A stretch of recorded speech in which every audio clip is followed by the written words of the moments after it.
feel like I'm going to be moving around, so. Good morning. Good morning. So the first thing I want to talk about is grief. It talks about grief and belief 'tis the season. So grief, everybody understands that grief is from loss, and we usually associate it with death, which all of us have been privileged to have that experience in our life. Me, my father, my daughter, a few, but I'm not alone. That's not my story. It's just a part of who I am. But the other part of grief is it's loss of any kind. And we forget that sometimes. In this past couple of years, the entire planet has lost so much. And unresolved grief causes many problems for many, many people. And I would say our planet has a very broken heart right now. We don't really know what to do with grief. We are fine talking about, people say that, one of the biggest fears we have is death, but if you turn on the news, death is not a problem for us to talk about at all. We see people getting killed, we see, the mass shootings, we see children dying, we see war. We have no problem talking about that. What we have a problem talking about is grieving. We don't know what to do about it. And not only is it regards to death, but the loss of anything. And think about the things that have changed, maybe in your own life. I know in my life what has changed. What if you lost a job? What if you had to move? What if your career changed completely? Or what if you are broke now? All of those things are huge grief producers. But do we talk about that? We really don't. Not as, even with our own families, sometimes it's too hard to talk about what's the real issue, and it's unresolved grief. So it's also an emotional reaction to the end of or change in a familiar pattern of behavior. Hasn't everybody had that in the last couple of years? We've all had huge changes in familiar patterns of behavior. So when you tie that to the expectation of what holidays are as a whole, and that's any holiday, we have, a picture of what should happen, what our family should look like at Thanksgiving, and what Christmas should be, and what we need to buy, and what we need to do, and all of those things. So if you have unresolved grief and you add the expectations to it, wow, that's a big deal. And it causes conflicting feelings. And this is something that I'm going to use my dear friend, Danita, I don't know if you're watching, but I hope you're okay with me telling this, but she lost her husband this year. And unexpectedly, they were living their dream life. They had got a lake house, they were doing wonderful. And he died of a heart attack suddenly, and it was terrible. And then her daughter got pregnant and had a baby. She just had a baby last week. So I think of her all the time because you talk about conflicting feelings. It's terrible what happened with her and John. And it's wonderful what happened with Haley. So, she's sitting around wondering how is she going to do Christmas this year without her husband. But she also has this brand new grandbaby that's wonderful. That's a conflicting feeling. It's a very big deal, and we don't acknowledge it. We don't acknowledge that those conflicting feelings are unresolved grief. So being aware of that is helpful for everybody.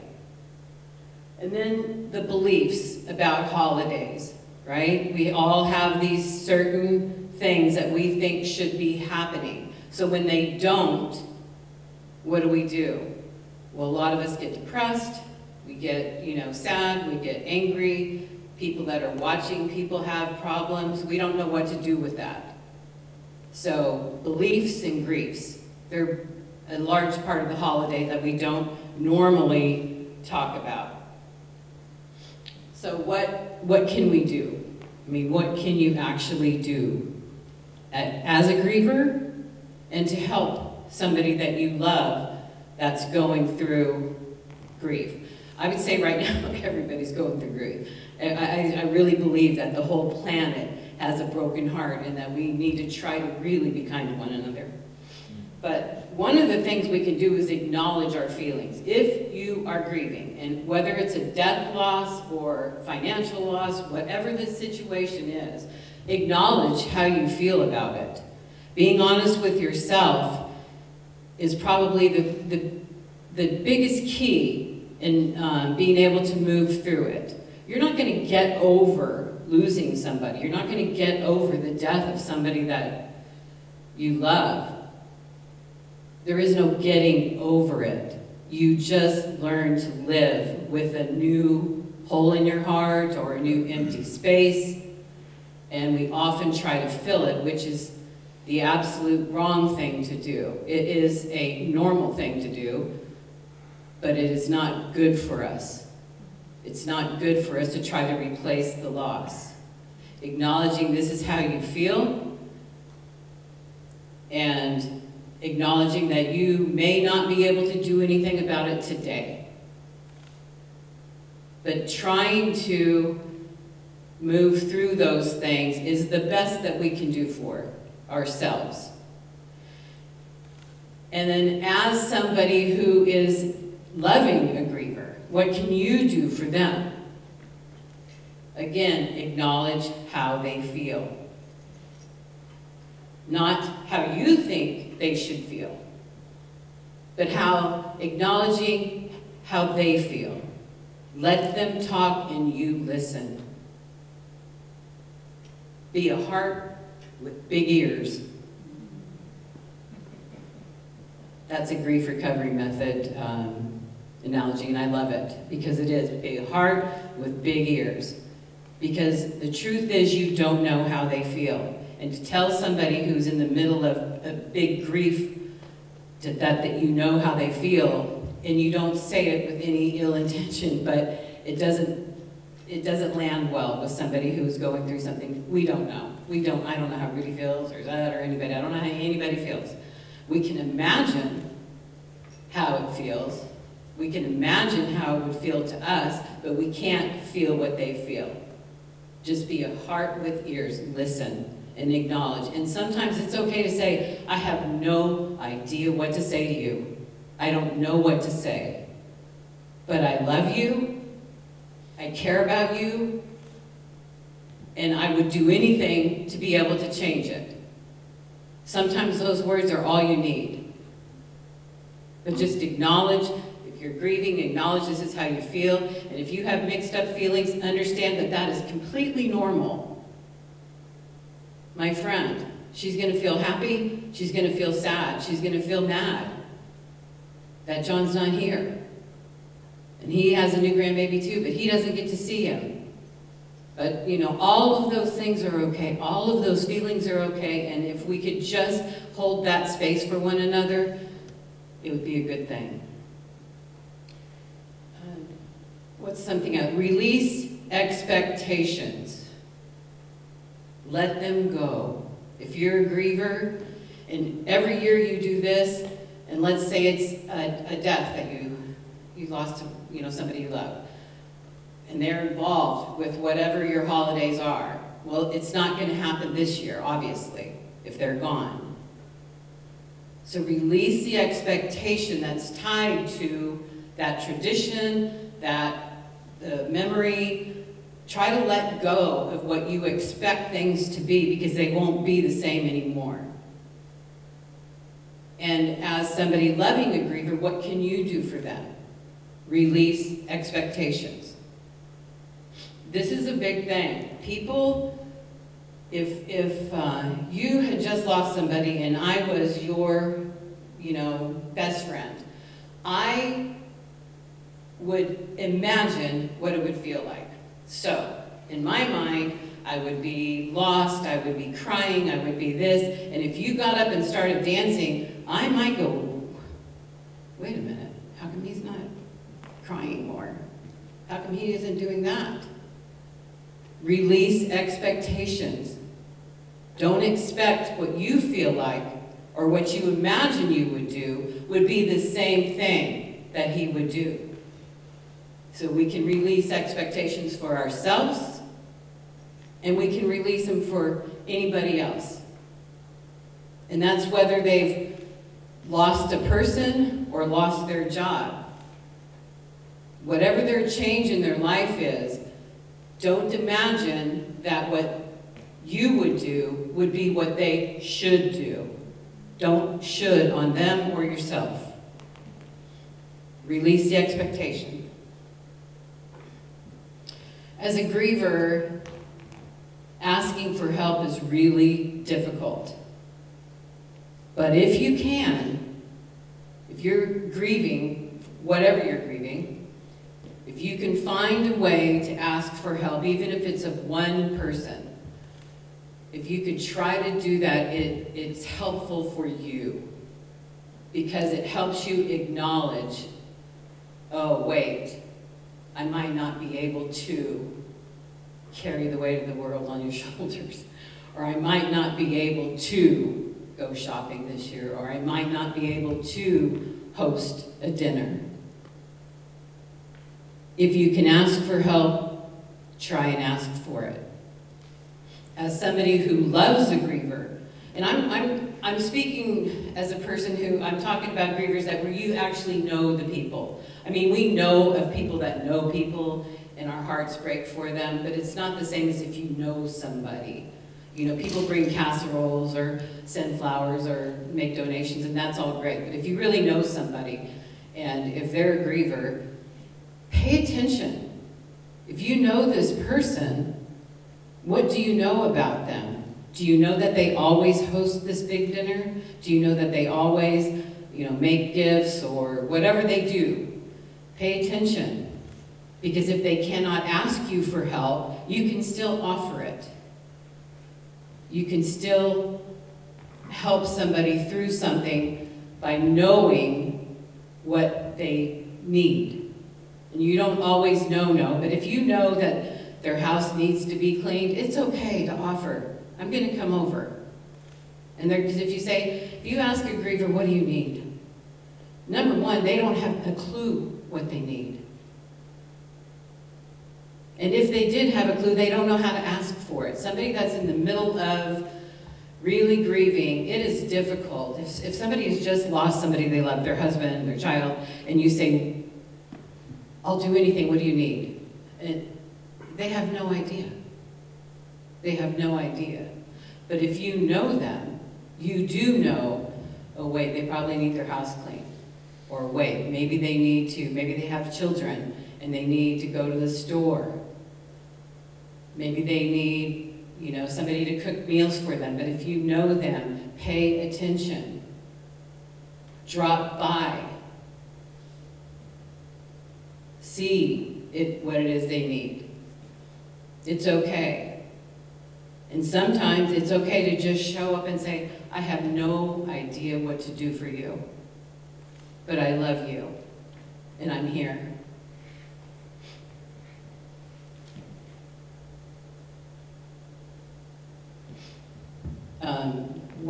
One problem grievers have is isolating. It's very common. And it's very hurtful for them, but it feels like the right thing to do. I don't want to do Christmas. I don't want to go anywhere. I'm just going to be home. I don't want to see anybody. I don't want to do anything. But it's detrimental to them. It feels right. And us, as somebody who loves a griever, feels like, oh, well, they want to be alone. I don't want to, step on their toes. I don't want to, break any boundaries here. Do not let people isolate. In the holidays, period, a lot of people have come with their own set of griefs that didn't even belong to them. Everybody probably knows somebody that hates Christmas, right? I mean, the Scrooge, right? Somebody, they don't like Christmas, they don't do holidays, they don't like, I don't do that stuff, I don't want to do that. Think about it. Most people want to be happy. So if there's somebody who's chronically ill during the holidays, or they don't do holidays, they probably have some pretty unresolved issues. A lot of families, it's not a good time of year. That's true. I grew up with a social worker mother, and every year, we didn't have anything, but people would come to our home, kids, because a lot of abuse happens, violence happens, because there's expectations, there's all these things that happen that create problems. And if you've grown up in a home like that, the holidays maybe aren't always the greatest thing. So isolation seems like a very good way to be. But if you can avoid isolating, do. And if you don't feel like doing anything, okay. And all your best friends need to gather around you and not let you isolate. If you know somebody in that position, show up. Show up. Hey, I'm going to go look at lights. You want to go? No? Okay, I'm going to go shopping. Let's go. You're going to go with me. Come on, let's go. Or just be with them if they can't physically go. Don't let them isolate. Helping someone else is the best way to help yourself, but it's a hard thing to do if you're in the middle of feeling terrible. But it really does help. And let's say you had a financial loss, you're like, I can't help anybody, I can't even help myself. You can do other things. You can volunteer. You can go visit somebody. You can do those things. And if you are the loved one of a griever, help them. Help them do something else for somebody. Come on, let's go volunteer. I'm going to drive down here. Let's go do this. It really does help to see beyond your own circumstance. It really does make a difference to see somebody that's maybe in worse shape than you, even though you can't imagine it in the moment. But it's true. Somebody always has something less or something more. And starting new traditions. This is if you've lost somebody or if you've lost all your money. I mean, both ways. Let's just say you have no money left and you're used to big trees, and it can change. Be open to change. It's very difficult to do, but you can start something new.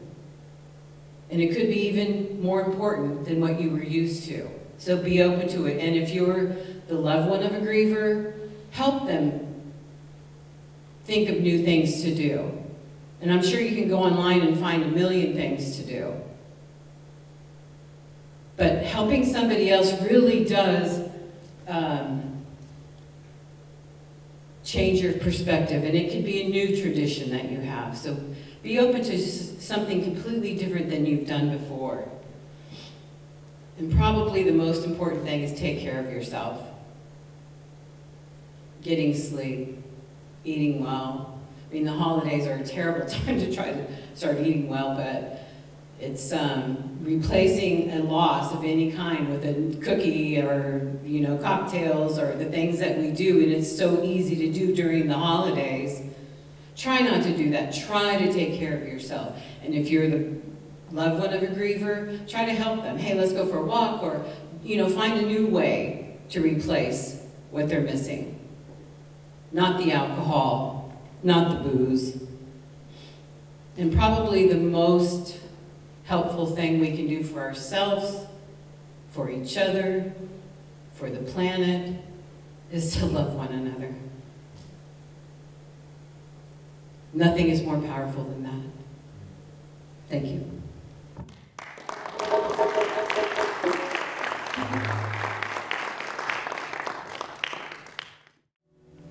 So with eyes open or eyes closed,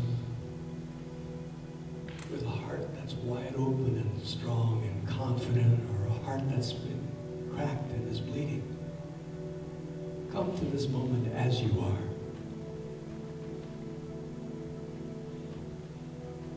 Breathe into this place where you are, this chair, this body, this moment, this particular chair, this particular body, in this particular moment. is the place where you are invited to be present to all that is.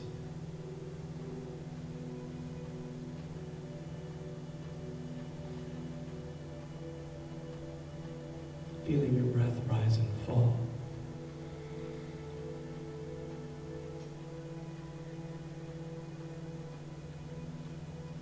Feeling whatever emotions, aware of whatever thoughts, open to each sensation, all passing through you, all just in transition.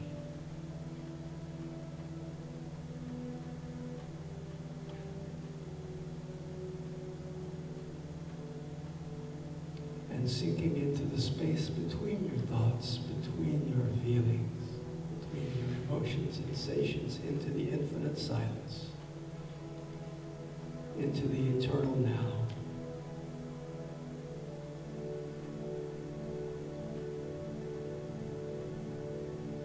And feel your willingness in some small way to open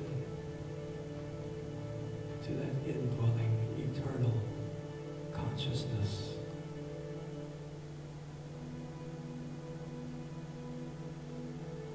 To the higher power of your understanding in this place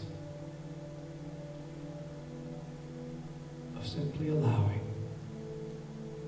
simply embracing,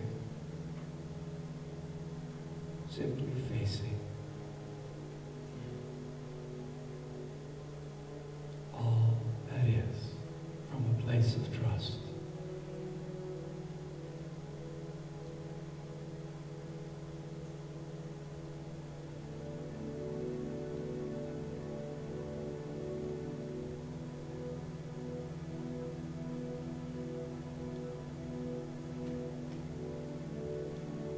Now,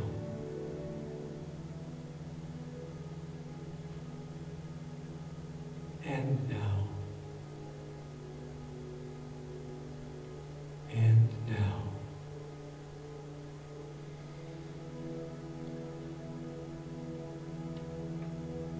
Feeling the bigness and the goodness and the fullness and richness of life. Knowing you can trust love in the darkest of times. In the midst of change.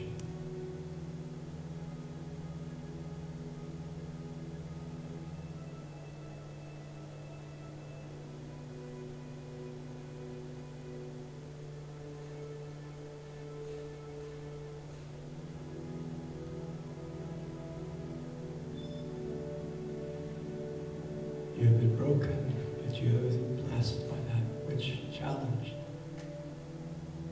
You have grieved, but you are blessed by the depth that grief has brought to you. You have been changed, but have been gifted with change that you couldn't have brought on by yourself.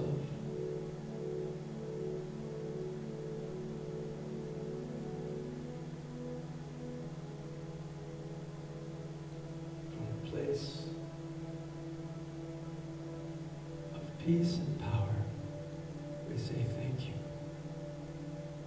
Thank you for all that was, and all that is, and all that is becoming, as we turn and trust life. Trust love.